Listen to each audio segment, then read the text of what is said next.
사도신경을 한번 이해해 보려고 하는 클래스를 운영하고 있습니다. 이 앞주에는 사도신경은 우리가 예배 시간에 반드시 해야 한다. 이거에 대해서 말씀을 드렸죠. 그래서 이것을 왜 해야 하는지 그거에 대해서 의문을 하신 분들이 많아요. 참고적으로 우리들 예배 시간에 가장 문제가 되는 것은 제가 봤을 때는 교동문인 것 같아요. 교동문을 해야 할까요? 하지 않아야 할까요?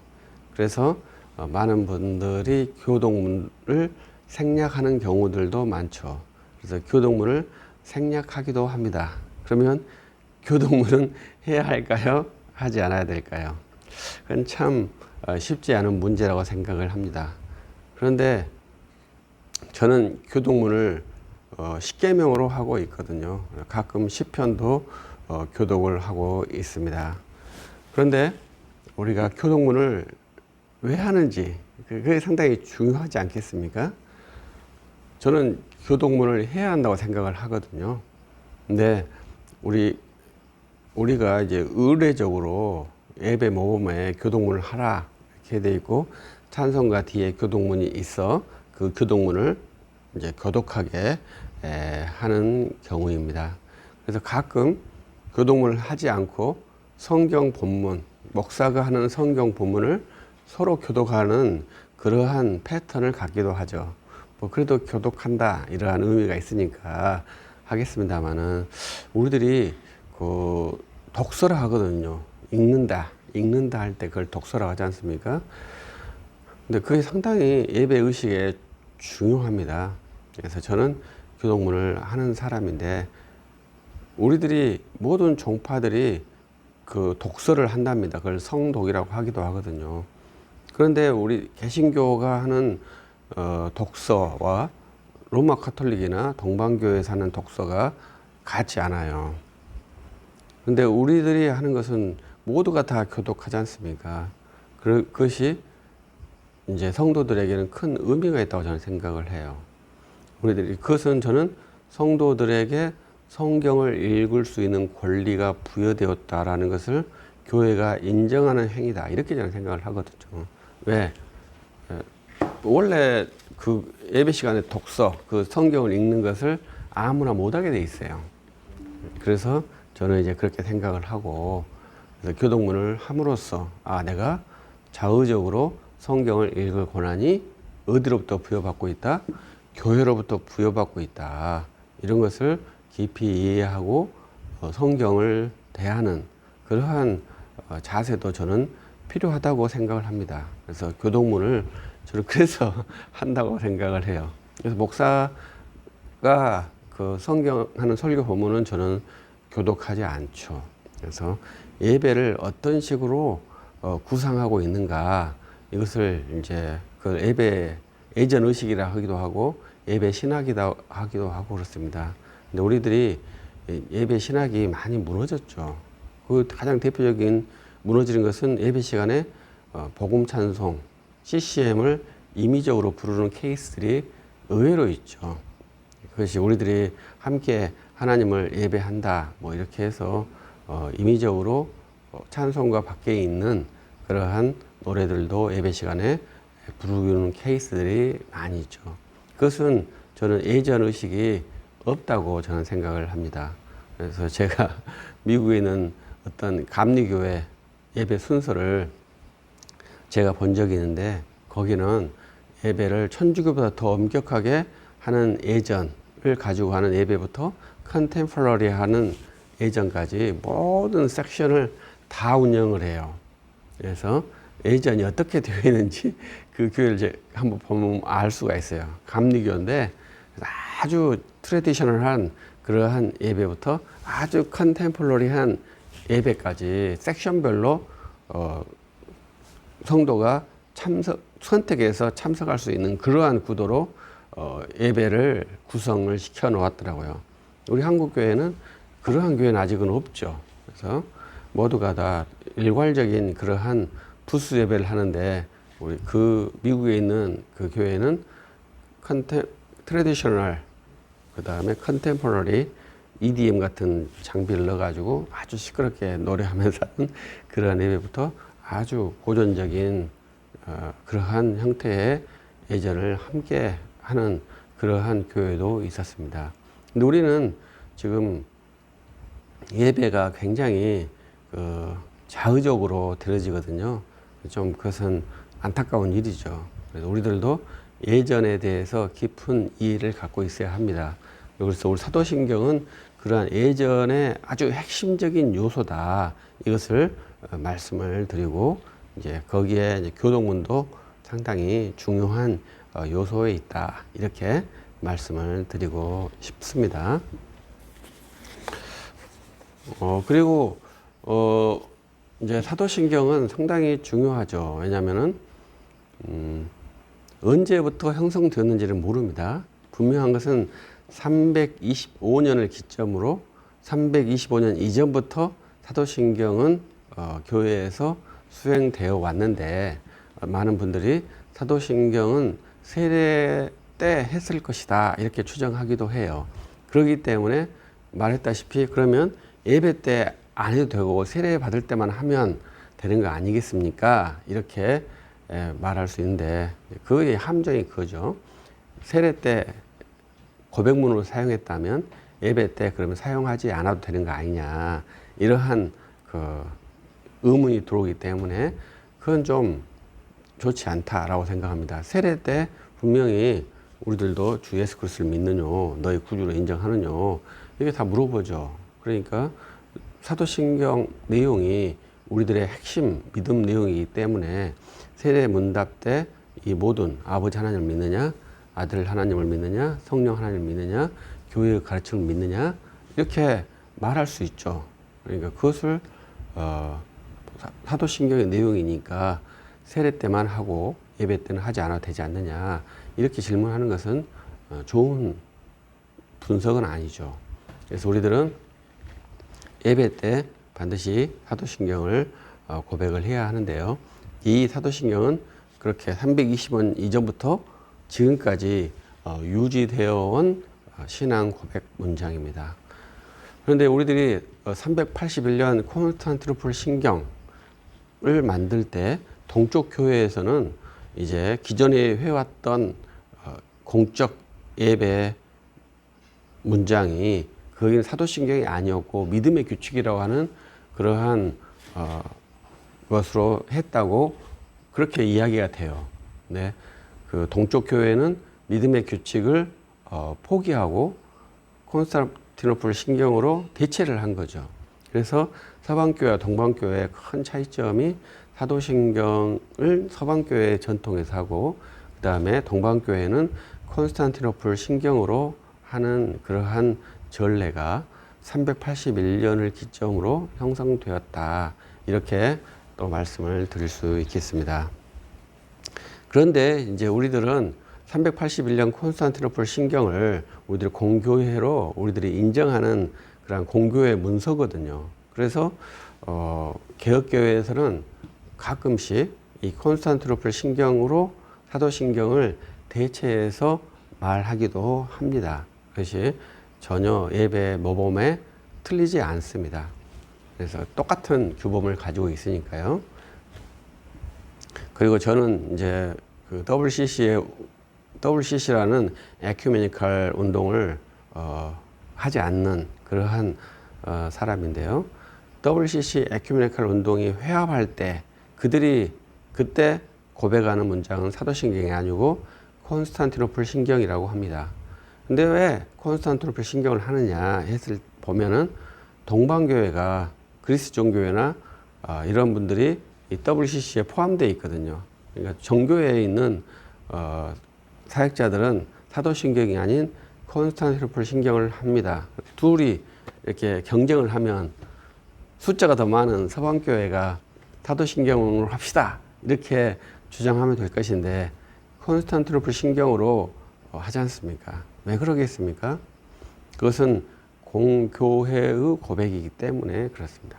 합법적으로 공식적으로 채택된 문장이에요. 사도신경은 공식적으로 채택된 문장이 아니에요. 그래서 법적 유효성이 없다 이렇게 말하는 게 아니고 법적 유효성이 있다 이렇게 말할 수 있어요. 그러니까 우리들이 우리 한국이 그것 때문에 시끄럽긴 합니다만은 우리 대한민국은 언제부터 시작되었는가 이렇게 말할 수 있잖아요.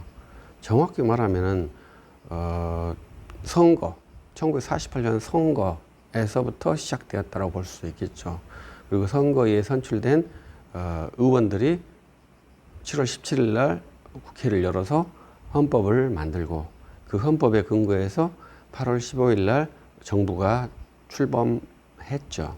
그래서 이 정부가 시작이다 이렇게 주장하는 사람이 있죠. 그 틀렸겠습니까? 그건 틀리지 않았죠. 그러나 중요한 것은 그 이전에 있는 역사를 무시하느냐 그렇지 않다는 것이죠. 우리 이 사도신경도 약간 비슷해요. 사도신경 그 출범된 횟수가 381년, 325년에서 381년으로 교회가 결정을 했단 말입니다. 그러면 그 이전 했던 사도신경을 무효할 것이냐? 그럴 수 없다는 거예요. 그리고 서방교회는 그것을 바꾸지 않고 381년 신경을 바꾸지 않고 사도신경을 계속 유지했다는 게 특징이죠. 그래서 서방교회는 사도신경으로 이제 지금까지 유지하고 있기 때문에 우리는 서방교회 전통에 있다 이렇게 말할 수 있습니다. 그래서 왜 우리가 서방교회 전통이 있느냐? 그것은 사도신경을 하기 때문에 그러는 것이죠. 그래서 이제 그러한 것들을 한번 해서 우리 교회가 어떠한 역사적 라인에 있는가 이것을 한번 알 수 있는 것이고요. 두 번째로 우리는 서방교회에 있지만 종교개혁교회라고 하는 그런 종교개혁주의, 개혁파 교회에 있습니다. 그래서 개혁파를 어떻게 범주화, 그룹핑을 할 거냐 이것은 여러 가지 기법들이 있지만 우리들이 크게는 우리는 칼빈파라고 하고 칼빈파 이전에 루터파라고 하는 진영이 있죠. 그래서 저 같은 케이스는 루터파와 칼빈파를 하나의 범주로 묶으려고 하는 그러한 사람이고 그 개혁파 안에 있는 장로파 교회가 우리 지금 현재 서 있는 그러한 사역자의 신학적 라인이죠. 그 라인에 서 있습니다.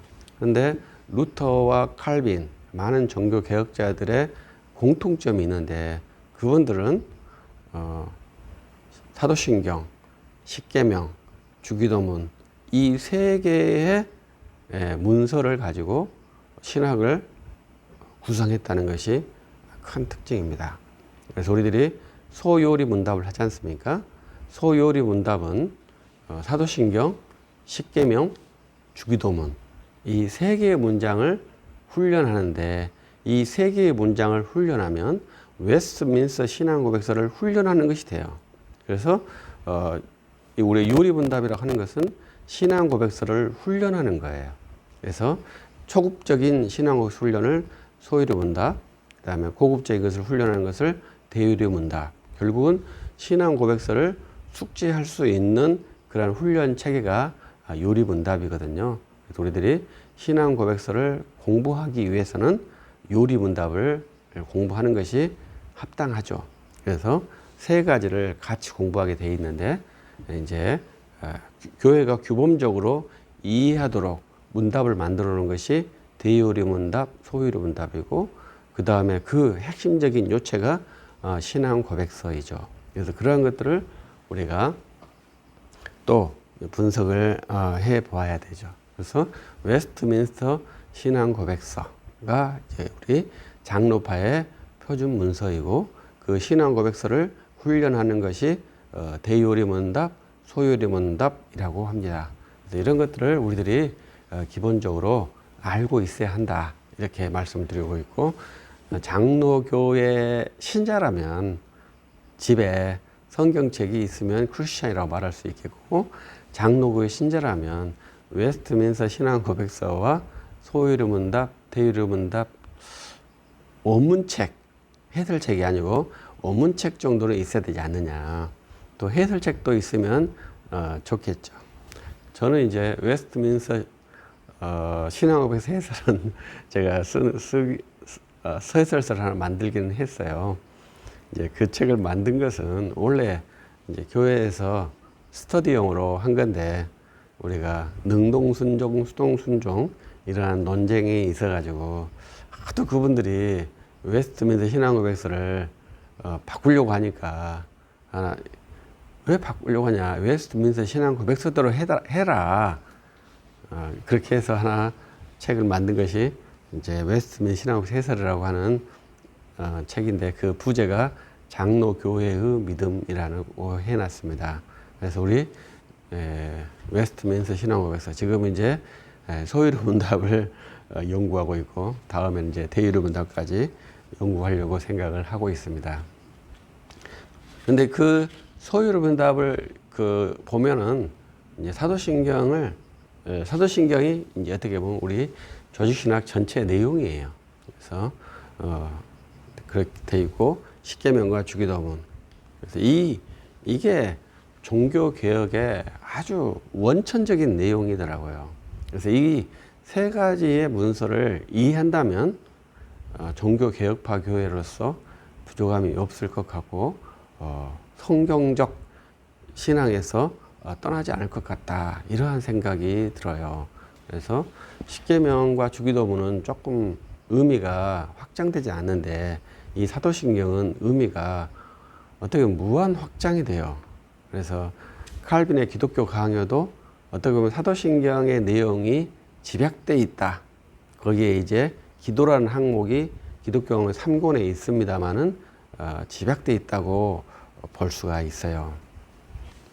그래서 이제 사도신경이 그렇게 되어 있다, 이렇게 이해하면 좋겠고, 이제 주기도문과 십계명이 이제 종교 개혁의 원천이다, 이렇게 보시면 좋겠어요. 왜냐하면 그걸 요리분답해 가지고 기본 사상 체계를 교육화했던 것이 종교 개혁가들의 공통점이거든요.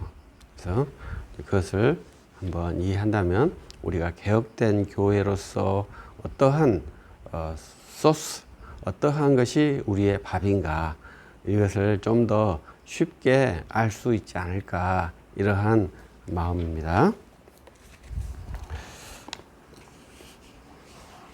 자, 그러면 우리는 사도신경을 하는데, 오늘은 제가 1해서 4까지가 되어 있는데요. 거기에는 1에서 4까지는 칼빈의 기독교 강요에 있는 그러한 내용들을 요약하면서 다시 전개를 해 보았습니다. 그래서 이제 문병호 교수님이 번역을 했어요. 초판을. 칼빈의 기독교 강요는 초판부터 최종판까지 있는데, 초판은 1536년에 되어 있고, 1555년, 최종판이 1559년인가 되어 있고, 이때까지 계속 증보를 내면서 기독교 강요를 만들었습니다. 그래서 이제 마지막 최종판에는 사도신경 해설이라는 부분이 없어요. 근데 초판에는 요리문답처럼 사도신경, 십계명, 주기도문 이런 식으로 해설을 구성을 해 놓았습니다. 그래서 사도신경에 있는 부분을만 발췌를 해가지고 요약을 해서 사도신경이 무엇인가, 이렇게 한번 공부를 해놨던 것을 여기에 묶어놨습니다. 먼저 우리들은 용어에 대해서 한번 공부를 해보겠습니다. 사도신경은 영어로는 크리드라고 합니다. 아니면 또 다른 말로는 심볼이란 말도 씁니다. 예, 심볼이란 말은 상징이라는 뜻이잖아요. 예, 이런 거 다른 말로 하면, 저는 좀 쉽게 하면 이건 배너라고 말을 더 하고 싶어요. 배너는 이제 깃발이잖아요. 그래서 이 말로도 쓸 수 있다고 봐요. 항상 우리들에게, 우리 한국 사람들은 그걸 아직 잘 몰라요. 근데 이제 우리 학교를 보면 학교에는 뭐가 있습니까? 학교에는 뭐 건물이 있겠죠. 그런데 뭐가 있냐면 교가가 있죠. 그러지 않습니까? 그 다음에 교훈이 있죠. 그러죠? 세 번째가 뭐가 있는 줄 아시나요? 깃발이 있답니다. 그래서 이 깃발이 있는 거예요. 모든 단체에는 깃발이 있어요. 그걸 참고적으로 잘 이해를 해야 됩니다. 깃발. 그래서 이것을 다른 말로 문양 그러거든요. 근데 우리들이 원래 우리 조상님들도 깃발을 항상 가지고 있었어요. 그래서 자기 깃발이 있어요. 단체를 가지고 있는 장은 반드시 깃발을 가지고 있어요. 깃발이 없으면 뭐겠습니까? 사설단체예요. 그러나 모든 단체는 이걸 가지고 있답니다. 그것이 뭐예요? 심벌, 배너 이런 거죠. 그래서 우리들에게 있는 깃발, 주님이 우리의 깃발이죠. 그 상징이기도 되고 실체도 되는 것이 우리 복음의 아주 재밌는 특징이에요. 그래서 깃발이라는 게 있다. 그 심벌 이렇게 말하는 것은 우리 교회에 항상 나부끼는 그 심벌이 뭐냐 했을 때 우리는 사도신경이라고 하는 이 고백을 나부끼게 한다 이거예요. 그러나 모든 외형적인 단체들은 깃발을 올리게 돼 있죠. 그래서 우리 기관들에게도 광주시는 대한민국 깃발을 올리고 광주시청 시 깃발을 올려서 시청에서 이렇게 나부끼게 하죠. 그래서 광주시가 대한민국 땅이니까 대한민국 태극기만 날리는 게 아닙니다. 시 깃발도 함께 날려요. 그것은 심벌이기 때문에 그렇습니다. 그래서 교육기관에는 시 깃발이 있고 또 그러니까 시 깃발이 있고 대한민국 깃발, 시 깃발, 구청은 구 깃발 이렇게 날리게 돼 있어요. 이것이 우리 인류의 전통인데 그것은 이 심벌이라는 것 때문에 그러는데요. 그리고 우리 교회에도 똑같이 심벌이 있다 이거죠. 그리고 우리 교회 사도신경 써가지고 날리겠습니까? 그것은 우리의 영혼에 있는 것이고 우리의 입술에 있기 때문에 우리 교회에서는 그 깃발을 안 날리죠. 왜? 영적이니까요. 그리고 그렇기 때문에 우리가 깃발이 없느냐? 그렇지 않다는 거죠. 깃발이 있다는 겁니다. 그래서 이것을 심벌이라고 해요. 근데 보통 크리드란 말을 쓰죠. 그래서 크리드란 말을 신조라고 번역을 해요. 근데 우리 한국 교회에는 이 신조라는 번역이 좀 복잡하게 되어 있습니다. 왜냐하면 아티클이라고 하는 단어가 있어요. 아티클이라고 하는 단어가 있는데 이 단어를 초기 선교사들이 신조라고 번역을 해버렸어요. 그래서 우리 한국 교회는 신조라는 이해들을 잘 알지 못한답니다. 그래서 이것도 신조, 이것도 신조 이렇게 돼 있어요. 크리드하고 아티클은 아주 다르거든요. 규범이 달라요. 근데 우리가 12신조라고 그래요. 20 아티클이 우리들의 이제 처음 우리 한국 교회가 했던 것이 12신조인데 20 크리드라고 해야 될 거 아닙니까? 근데 20 크리드가 아니고 아티클이거든요. 그런데 이것을 선교사들이 번역할 때 신조라고 번역을 해가지고 우리들한테 소개해가지고 우리들이 12신조라고 하는 것을 활용하게 되면서 사도신조와 12신조의 권위가 신조 같지 않습니까? 그래서 각계 이해를 하는 그러한 폐단이 발생했어요. 크리드하고 아티클은 완전히 다릅니다. 권위가 달라요. 그래서 제가 목사님들이 가끔 다 같이 신앙 고백하시겠습니다. 전능하사 천지를 이렇게 하시지 않습니까? 그러니까 저 같은 사람은 신앙 고백? 우리가 웨스트민스터도 신앙 고백이지 않습니까? 그러면 사도신경이 아니라 웨스트민스터 신앙 고백서로도 우리가 공적 예배 시간에 해도 되는 거 아니야? 이렇게 생각을 저 같은 사람은 해요. 왜냐하면 목사가 입으로 신앙 고백을 하자고 말하니까. 그러면 웨스트민스터 공식 명칭이 웨스트민스터 신앙 고백서지 않습니까? 신앙 고백서지 않습니까? 옛날에 신도 개어서 이렇게도 말했지만은 그때도 개자를 써요. 개자. 신도 개어서. 개양할다. 아셨죠? 깃발이란 말이죠. 그러면 그렇게 하면, 그러면 우리가 예배 시간에 사도신경도 좋지만 우리의 신앙고백서가 웨스트민스터 신앙고백서니까 웨스트민스터를 전체는 못해도 절반씩 이렇게 해서 합시다. 이렇게 되겠습니까? 안 된다는 겁니다. 그게 참 재밌는 거죠. 왜? 우리는 보편교회의 교회예요. 우리는 카톨릭 교회의 교회예요. 그렇기 때문에 우리들의 그 장로교회는 카톨릭 교회가 아니거든요. 장로교회는 카톨릭 교회를 지향하거든요. 그래서 장로교회 문서를 예배 시간에는 안 해요. 할 수가 없어요. 그래서 반드시 카톨릭 교회의 문서인 사도신경을 해야 합니다. 그래서 그러면 우리가 천주교란 말입니까? 이렇게 물어보신 분들이 있어요. 천주교가 카톨릭 교회라면 뭐 그렇겠죠. 그러나 천주교는 카톨릭 교회가 아니잖아요. 그래서 우리가 천주교회와 다투는 이유는 둘이 똑같이 카톨릭 교회라고 주장하기 때문에 다투는 겁니다. 다툴 이유가 없잖아요. 너는 카톨릭 교회고 우리는 장로교회고 그러면 다툴 이유가 없잖아요. 서로 다른데 왜 싸운답니까? 다르면 싸울 필요가 없잖아요. 그런데 말은 같은데 서로가 다를 때는 싸우는 거죠. 왜? 누가 진짜인지 알아야 될 거 아닙니까? 그래서 우리가 카톨릭 교회라 했을 때 로마 카톨릭 교회와 이렇게 쟁론의 가능성이지 우리는 카톨릭 교회가 아니에요. 그러면 뭐 천주교를 2단이라든지 3단이라든지 아무 의미가 없는 거죠. 그렇게 말하면 안 되죠. 왜? 서로 다르잖아요. 우리가 불교를 2단이라고 하면 되겠습니까? 불교를 2단이라고 하면 안 되거든요.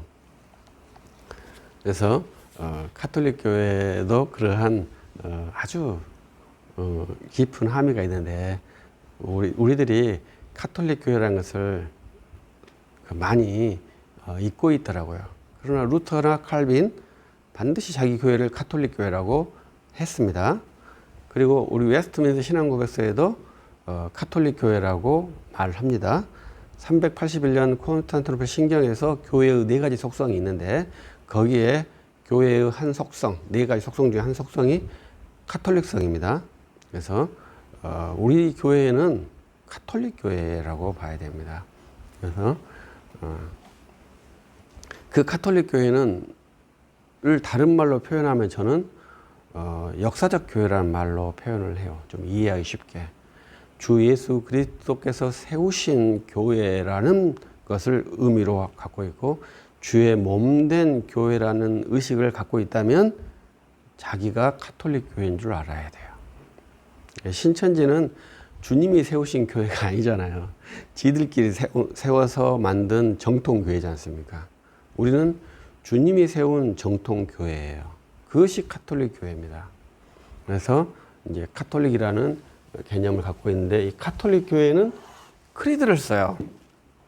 그러나 이제 분파교회들은 아티클을 써요.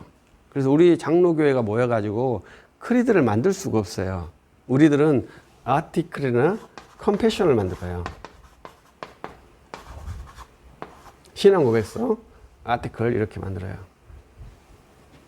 이것이 우리 장로교회 신앙고백서죠. 웨스트민스터 신앙고백서죠.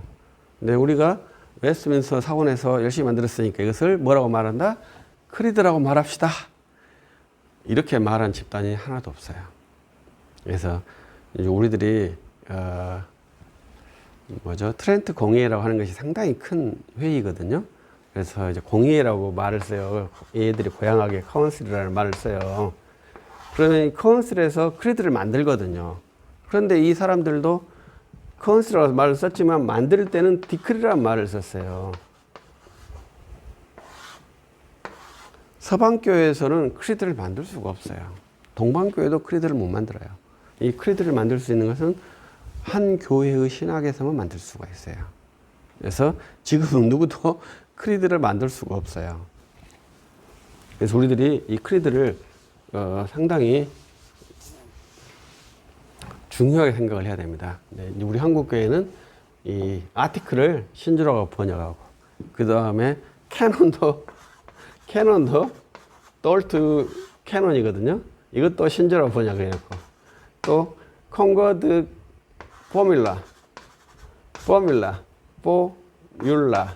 포뮬라도 이것도 일치 신조라고 번역해버리고, 모든 단어에다 다 신조라고 번역을 해버리니까 문서의 성격을 잘 이해를 못하는 그러한 패턴을 가지고 있어요.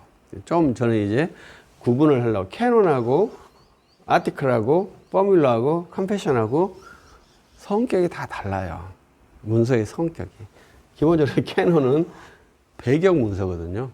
그래서 알미니안을 배격한다고 하는 의미가 있어요. 그래서 도르트 캐논에는 알미니안을 배격하는 것을 주요 목표로 해요. 전체 믿음의 고백을 만드는 것은 컨페션이고요.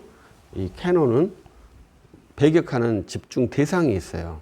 그래서 그것을 이제 캐논이라고 합니다. 그래서 우리는 이 크리드라고 하는 것을 신조라고 하는데, 아티클은 신조가 아니에요. 우리 한국은 이제 신조라고 번역을 해버렸죠. 그래서 그러한 신학할 때 혼돈이 많이 있어요. 이런 것들을 좀 정리하고 우리들이 좀 더 명료하게 신학을 세울 수 있으면 우리들이 주님을, 교회의 가르침을 어떻게 확보할 것인지 이거에 대한 좀 더 명료한 자세가 나오지 않을까, 이러한 생각을 해봅니다. 그래서 칼빈은 이제 초기 1536년에 초판을 이제 출판을 하거든요. 그래서 우리들이 믿음의 선배들이 참 재밌습니다. 왜냐하면 그분들이 다 로마교회 사제였지 않습니까? 그래서 사제에서 이제 개혁파로 전환한 그러한 케이스들이거든요. 그래서 이제 그 전환된, 언제 전환된지 모르지만 1533년에 전환되었다, 이전에 전환되었다, 이게 기본적인 건데요. 그러면 그 약간 3년의 어간에 이렇게 책을 만들었죠. 36년에 출간되어 있으니까 책을 만드는 것은 1535년에 만들어졌어요. 그래서 이제 이 책을 출간하고 이제 귀여운 파렐에게 잡혀가지고 제네바에서 사역하는 그런 제네바의 사람이 된 것이 조한 칼빈인데요. 이 책 때문에 파렐이 칼빈을 잡아서 제네바의 동역자로 삼았고, 나중에는 이제 파렐은 이제 자기가 있는 뉴샤텔로 돌아갔고, 칼빈이 제네바에서 마지막까지 교회 개혁을 완료한 그러한 사역을 했습니다. 그래서 칼빈의 신학적 특징은 초기 1536년에 했던 이 신학의 내용이 확장된 것이 우리가 알고 있는 기독교 강요 최종판이에요.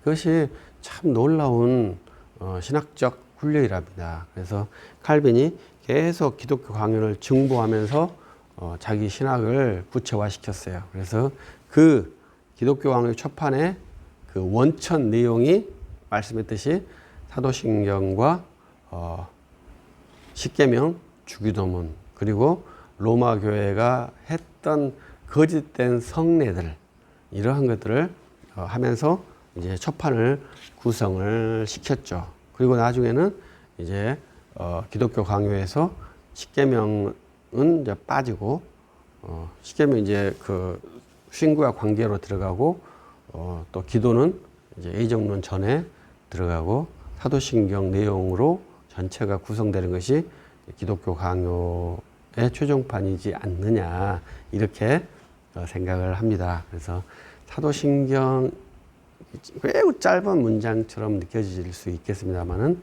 그것은 조직신학 전체의 내용이에요. 그리고 전 교회사의 신학사의 내용이 그 문장에 다 걸쳐져 있습니다. 그렇기 때문에 뭐 단순한 문장이 아니에요. 그 문장을 계속 하면서 그 그 문장과 계속 배열을 하면은 모든 신학의 집약체가 거기에부터 시작되었다. 이렇게 보시면 되죠. 그래서 제가 가끔 우리 세례문답을 제가 예를 들어줘요. 그 다른 나라도 똑같이 답을 한다고 그러더라고요. 세례문답에서 예수님은 누구십니까? 이렇게 세례문답에 문이 있답니다. 답은 뭐겠습니까? 답은 예수님은 참 하나님이시고 참 사람이십니다. 라가 답이에요. 근데 이게 문제가 있습니까? 없습니까? 문제가 많죠. 왜 문제가 많을까요? 성경에 그렇게 말한 곳이 없기 때문에 문제죠. 그래서 제가 어느 가서 했더니 그 세례문답을 하는 친구가 궁금했대요. 진짜로. 성경에 없는데 왜 그랬을까? 왜 이렇게 답할까? 궁금했대요. 그러니까 제가 물어봤죠. 야, 그러면은 바로 손을 들고 목사님한테 항의를 해야지. 그게 장로교의 기본 정신이거든요. 내가 생각하는 것과 교회가 가르치는 것이, 내가 성경적으로 생각하는 것과 교회가 가르치는 것이 일치하지 않을 때는 항의를 해야 되거든요. 인지가 됐을 때는. 인지가 안 되면 못 하겠습니다만은. 근데 그 친구는 그래도 그런가 보다 하고 넘어갔고 문제가 해소되지 않은 상태에서 제가 말하니까 자기가 그랬다는 경험을 말하는 거예요. 여러분들은, 저도 세례 받을 때 그냥 뭐 패스하려고 그냥 뭐 문답지에 있는 대로 열심히 답했지. 그게 심각한 걸 몰랐거든요. 그런데 이제 우리들이 교리를 공부하면 그게 매우 심각한 거라는 걸 알아야 돼요. 왜? 우리는 성경대로 산다고 고백하는 사람이잖아요. 그런데 교회의 첫 번째 시작부터 성경이 아닌 답으로 우리가 시작한 그러한 그리스도인이라는 거죠. 여러분도 그렇게 하고 그리스도인이 되었답니다. 근데 아직까지도 여러분은 그것이 심각한지 잘 모르시죠. 왜냐하면 이제 그에 대해서 깊은 탐구를 잘 안 하시니까요. 근데 저는 이제 계속 교리에 대해서 사색을 하고 있기 때문에, 또 목사로서 이렇게 세례문답을 훈련하고 있기 때문에, 또 그때 보면 우리는 마태복음 16장 16절의 문장이 아주 기본적인 문장이에요. 그래서 주는 살아계신 하나님의 아들이 주는 하나님의 아들, 주는 그리스도시요 살아계신 하나님의 아들입니다. 이 문장이거든요. 그러니까 우리들이 예수님 누구십니까? 그러면 그리스도시요 하나님의 아들입니다. 이렇게 답을 해야 될 거 아닙니까? 그런데 교회에서는 참 하나님이시고 참 사람이십니다. 이렇게 답하도록 훈련시킨다는 거죠. 성경하고 교회의 가르침이 일치가 안 되는 거잖아요. 그러니까 그때 우리가 이제 신학적 사유체계라는 것이 그때가 들어가는데, 그때 금방 그리스도인은 이것이 마태복음 16장 16절을 고백하고 있다. 이렇게 인지를 하는 거예요. 그것을 말하는 것이거든요. 그래서 그리스도라는 말과 하나님의 아들이라는 말이 참 하나님과 참 사람이라는 그러한 고백이에요. 그것은 우리들이 교리에서 325년 니케아 신경과 381년 콘스탄티노플 신경, 431년 에베소 공회의회, 451년 칼케톤 공회의의 결의를 함축한 말이 예수 그리스도는 참 하나님이시여 참 사람이십니다 라는 말이에요. 그걸 함의하는 451년까지 451년 칼케톤 신경까지가 합의된 말이 참 하나님이시고 참 사람이십니다. 이 말이 그 말이에요. 그래서 우리들은 이제 거기까지만 하지, 또 교리 논쟁이 그 뒤로 가면 또 굉장히 복잡하거든요. 그러나 매우 기본적인 교리 지식이고 핵심 교리 지식인 참 하나님과 참 사람이라는 고백을 하고 우리들이 교회의 회원, 그리스도인이 되었답니다. 이 고백을 하면서도 자기가 고백한 것과 자기의 주장이 일치하지 않으면 그것은 이유를 배반이 되지 않습니까? 비인격이 되는 거죠. 비인격은 그리스도인의 양심에는 적합하지 않아요. 그렇기 때문에 무례한 것이죠. 그래서 우리들이 정통파 크리스천이라고 말하는 것은 내가 교회를 진입할 때 했던 고백, 예수 그리스도는 참 하나님이시요 참 사람이십니다 라는 그 고백을 유효하게 마지막까지 유지할 수 있느냐, 이것이 굉장히 중요한 것이고, 예수님을 참 하나님이라고 인정하지 않으면서도 그리스도인이라고 주장하는 것은 거짓말이죠. 무지하거나 사기를 하거나 둘 중에 하나가 되는 것이죠. 분명히 자기 입으로 고백했지 않습니까? 그래서 그리스도인이 되었지 않습니까? 그러면 자기가 고백한 대로 그 신앙을 유지해야 하겠죠. 저는 그렇게 생각을 합니다. 만약에 내가 고백한 것이 위배되었다, 틀렸다, 그러면 뭐 안 하면 되죠. 그것이 인격적이지 않겠습니까? 내가 생각할 때 이것은 좀 아닌 것 같은데 이렇게 하면 있을 수 있는, 이건 아니야 이렇게 했다면 그리스도인이 아니다라고 말해야 되죠. 예수님은 참 하나님은 아니야, 참 사람만 돼. 그러면 그리스도인이 아니라고 말해야 되죠. 그러한 것이 신조 이야기하다 보니까 좀 엉뚱한 데로 흐르는 것 같은데요. 우리들이 이제 세례문답 첫 번째 문장, 예수님은 참 하나님이요 참 사람이십니다. 얼마나 간단합니까? 그러나 거기에 100년에 가장 우리 교회의 중요한 교리 논쟁의 문장이라는 것이죠. 그것이. 그걸 책으로 쓰면은요, 어마어마한 분량의 책이 나오는 내용이 그 하나의 문장. 예수 그리스도는 참 하나님이시요 참 사람이십니다 라는 문장에 들어가 있어요. 그러니까 그 세례 문답의 첫 번째 문장이 그렇게 뭐 가벼운 문장이 아니죠. 어마어마한 교회의 역사를, 무게를 가져가고 있습니다. 신천지가 그 말을 할까 제가 궁금해요. 신천지는 세례식을 하나요?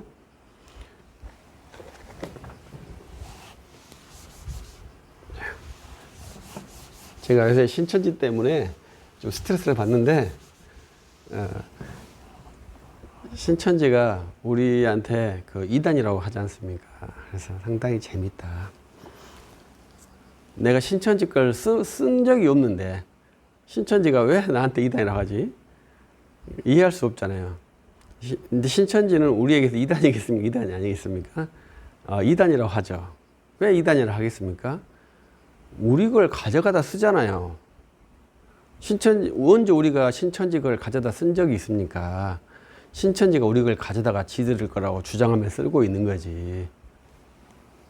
그게 교회의 역사성이거든요.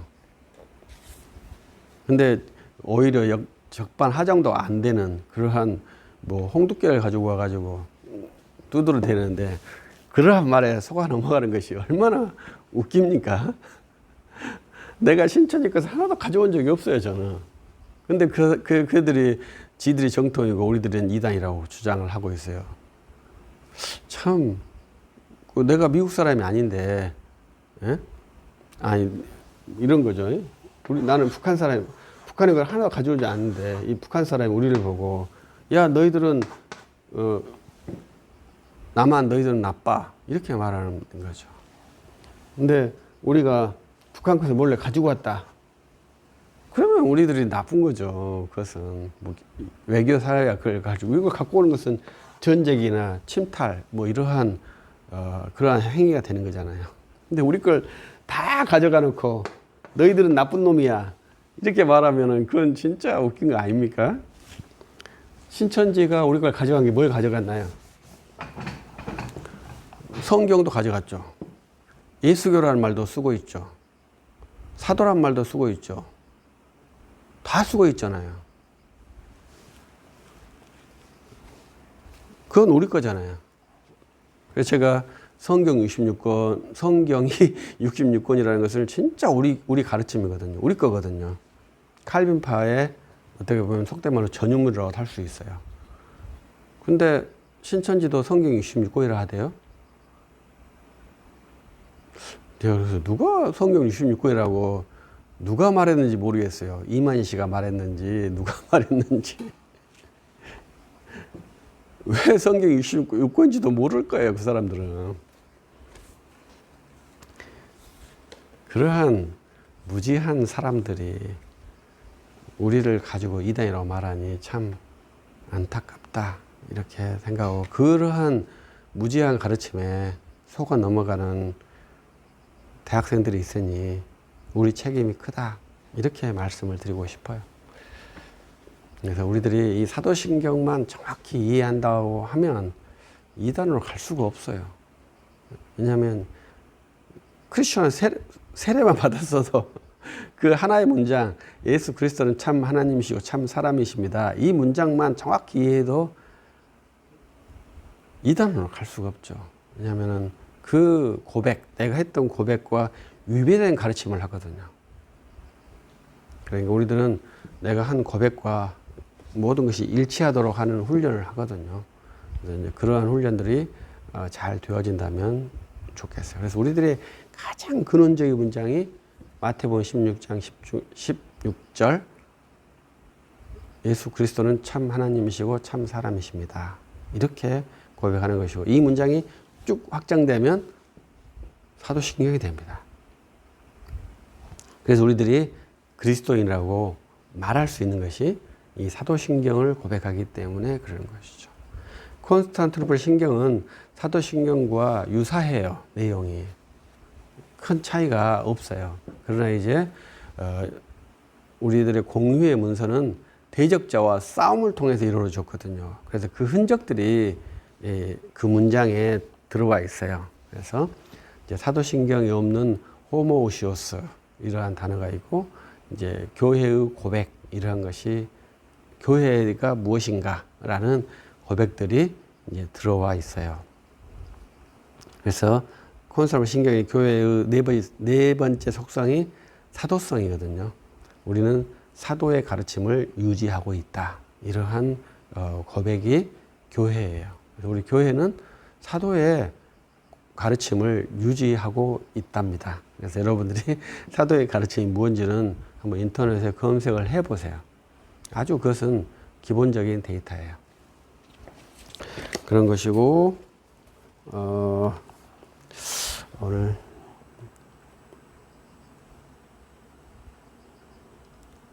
예. 칠판 글씨. 네, 알겠습니다.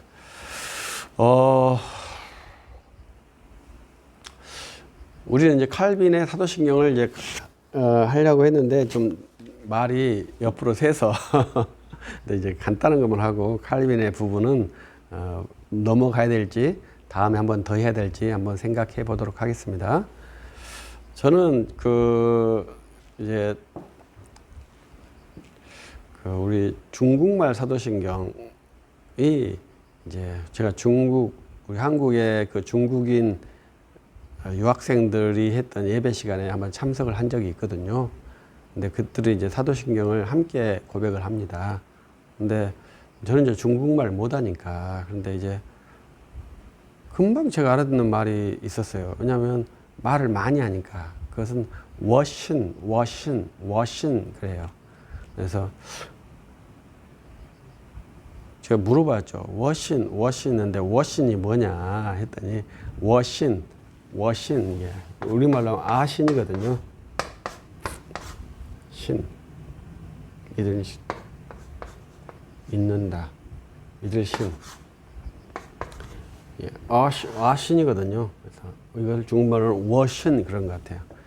그래서 너희들은 워신을 진짜 많이 하는구나 이렇게 생각을 했어요.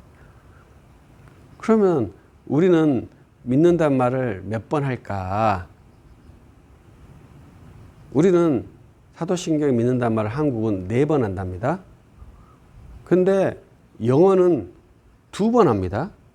I believe, I believe. 2번 합니다. 근데 칼빈은 사도신경일 때는 이제 라틴어로 했기 때문에 크레도라고 하거든요. 보통 크레도에는 2회 영어처럼 번역인데 칼빈의 크레도는 3회가 있어요. 우리는 4번 하고, 그러니까 이 신이라는 단어를 횟수가 다르다는 거죠. 말이 상당히 중요합니다. 그래서 이 신이라는 단어가 많으면 좋겠습니까? 안 좋겠습니까? 좋은 게 아닙니다. 그래서 이제 저는 이제 콘서트 신경을 이제 주의를 해서 그것도 정리하고 있어요. 출판하려고. 근데 그 콘서트 신경의 특징은 이 신이라는 단어를 한 번 쓰는 겁니다. 근데 사도신경은 2번 썼다는 거죠. 근데 칼빈은 3번 있는 크레도를 사용한 것이 칼빈의 사도신경의 특징이에요. 제가 그 말을 여러분들한테 들어드리려고 지금 칼빈의 사도신경을 말씀을 드리고 있는 거예요. 그래서 우리들이 믿는다는 말을 매우 신중하게 생각해야 되는데 왜 그러냐면 그것은 우리는 한 믿음을 훈련하고 있기 때문에 그래요. 우리 믿음이 몇 개로 생각하냐면 하나라고 생각을 해요. 그런데 우리 고백 문장에서는 2번, 3번 이렇게 사용하고 있어요. 근데 우리는 한국말은 4번, 중국에는 상당히 많아요. 그래서 그것을 또 의미 없이 그냥 의례적으로 그렇게 사용을 하는 거죠. 그래서 우리 콘스탄티노플 신경을 번역하는 분들이 이 신자를 많이 넣어서 번역을 해버렸어요. 그래서 그러면 이제 본래는 단어를 한 번 넣어놨거든요. 그런데 또 이제 전치사를 넣어놔서 여러 번 또 믿는다는 동사와 전치사로 믿는다는 말을 써요. 그래서 이제 그렇게 할 수 있는데 번역할 때는 매우 주의해야 되거든요. 믿는다 할 때는 다 동사잖아요. 그런데 이제 전치사로 믿는다라고 말할 수 있게끔 되어져 있어요. 헬라어 문법이나 라틴어 문법에. 근데 우리는 전치사를 못 쓰잖아요. 우리는 조사를 쓰잖아요. 그래가지고 쉽지 않아요. 그래서 문장 번역이 용이하지 않아요. 의미 번역이 쉽지 않아요. 그 문자대로 번역했을 때 의미가 정확하게 전달되기 어려워요. 그래도 그 고유한 목적, 믿음은 하나다. 이 목적에 대해서 우리들이 민감하게 생각을 해서 번역을 해줘야 돼요. 근데 믿음이 하나다 하는 그 공교의 문서의 특징이 있는데 우리들이 번역할 때 그 의미를 너무나 소홀하게 번역을 한 것 같다. 중국 사도신경도 그렇고 우리나라 사도신경도 그렇고 그렇습니다. 근데 영어는 라틴어의 원문을 그대로 받아들여서 빌리브라는 단어를 2번 썼어요. 근데 칼빈은 크레도라는 단어를 3번 쓴 것이 하나의 특징이죠. 그래서 본래 영어의 빌리브는 아버지와 아들의 빌리브를 썼고요. 그다음에 성령과 교회의 빌리브를 썼답니다. 이렇게 2번 단어를 쓰는 거예요. 근데 칼빈은 아버지와 아들에게 크레도를 한 번 걸었고 성령의 크레도를 걸었고 교회에 크레도를 걸었어요. 그래서 3번 쓰는 거예요. 우리는 아버지 믿습니다. 아들 믿습니다. 성령 믿습니다. 교회 믿습니다. 4번을 걸어놨죠. 그래서 이 믿는다를 말할 때 우리는 생각을 말하지만 또 말이 생각을 지배할 때가 의외로 많거든요. 그래서 매우 주의를 해야 되죠. 왜? 3번 말해버렸잖아요. 그러면 3개별자로 이해할 확률이 어느 상으로는 있어요.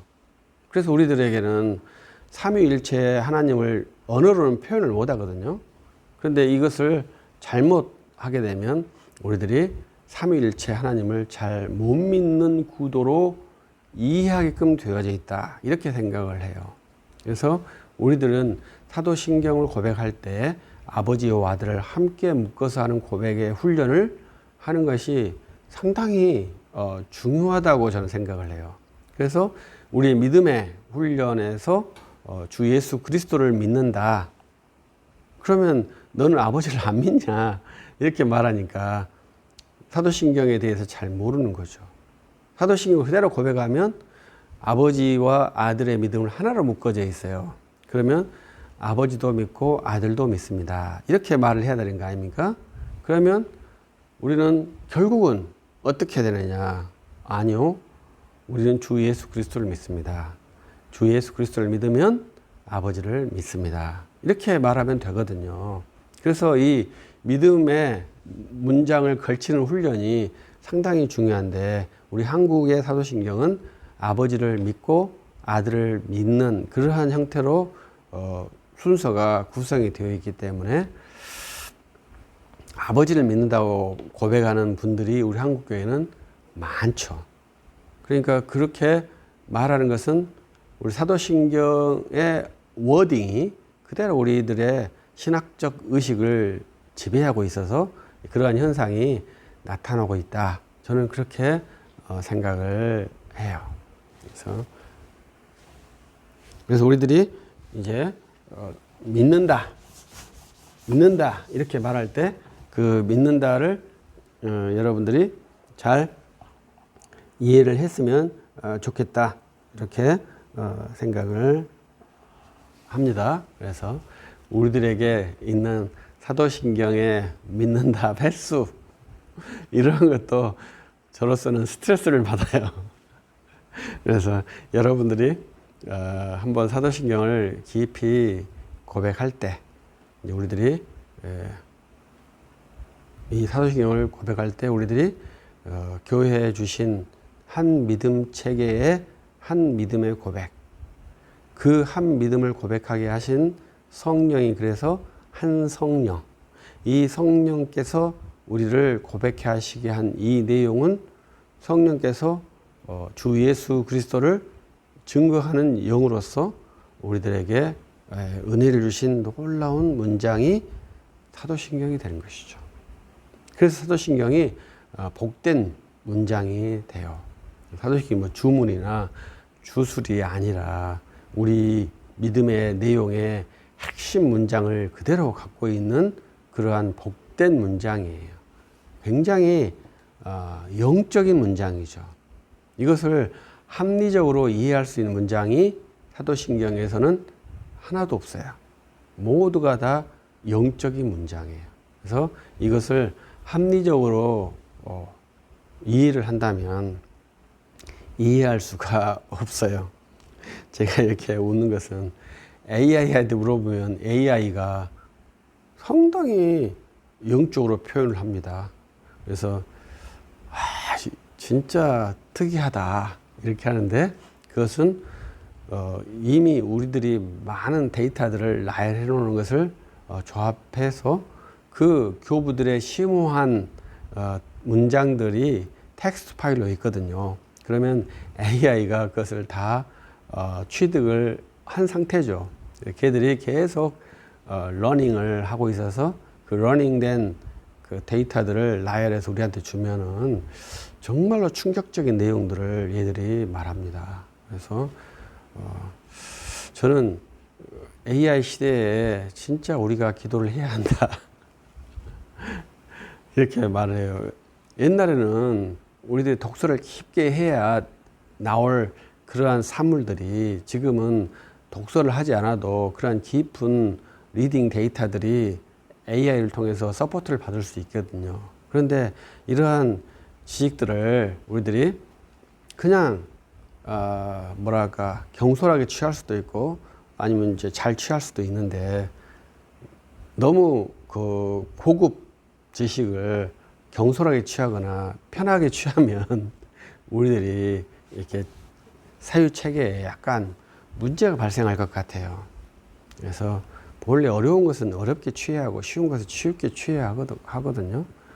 그런데 AI라고 하는 것은 제가 지금 한 1년 동안 임상을 하고 있는데 상당히 어려운 지식을 쉽게 취할 수 있도록 하는 그러한 놀라운 어드밴테이지를 제공하고 있어요. 그래서 진짜 공부를 열심히 해야 된다라는 마음이 들어요. 그렇지 않고서는 AI를 활용할 수 없을 뿐만 아니라 활용했을 때 더 문제가 심각해요. 그래서 우리들의 정신이 약간 디스오더링 되지 않을까, 이러한 염려가 상당히 커요. 그래서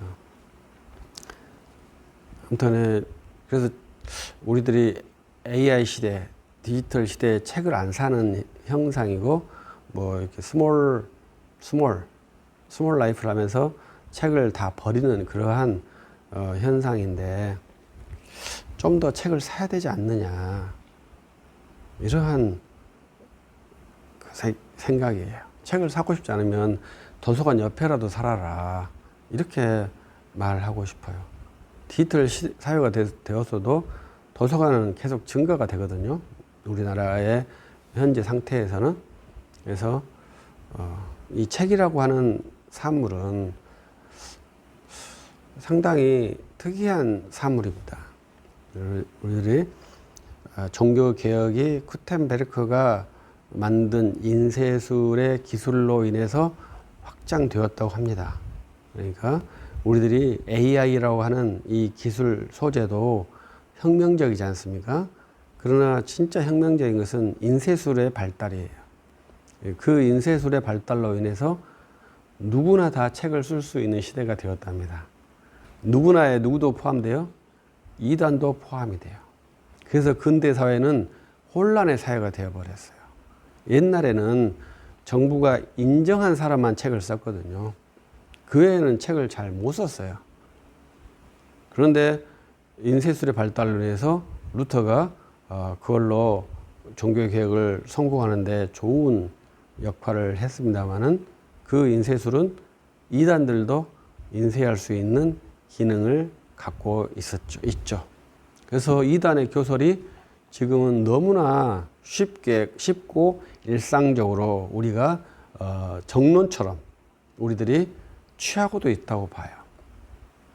그런데 이제 디지털 사회가 되었고, 유튜브 사회가 되었고, 이제는 AI 사회가 되어요.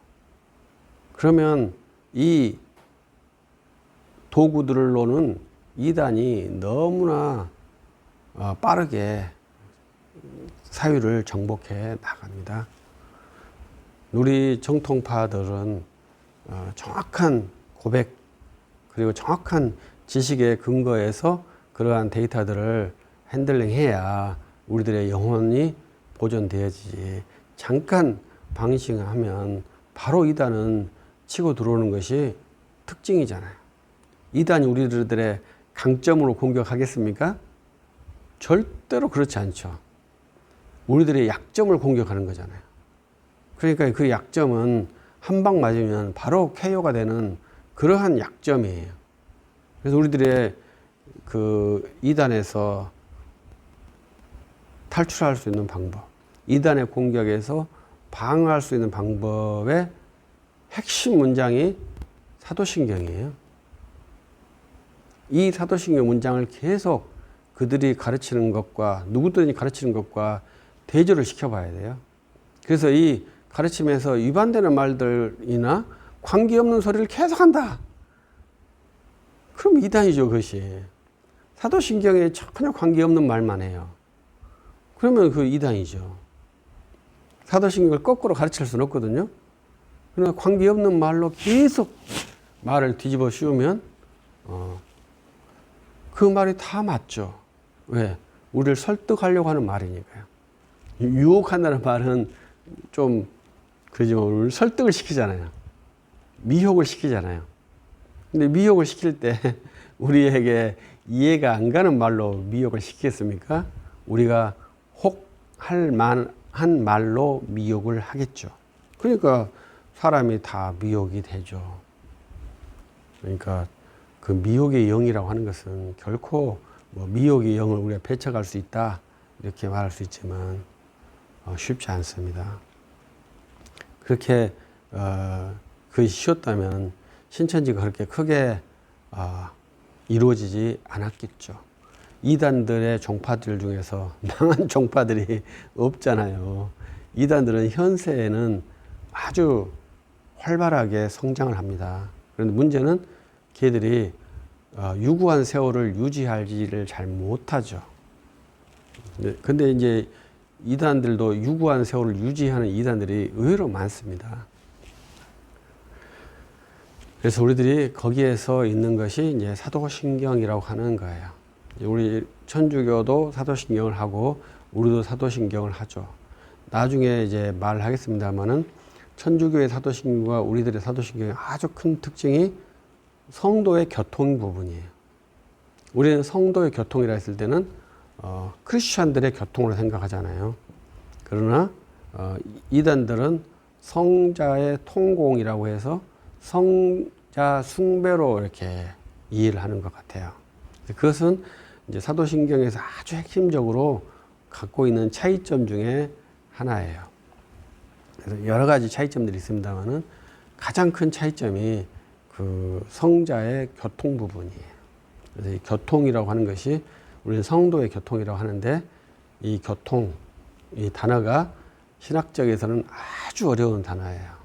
그래서 이러한 것들도 한번 또 그 단어 하나를 갖고도 평생을 연구해야 될 것이 교통이라는 단어예요. 그래서 이러한 내용들이 함유가 되어 있다. 이렇게 볼 수 있겠습니다.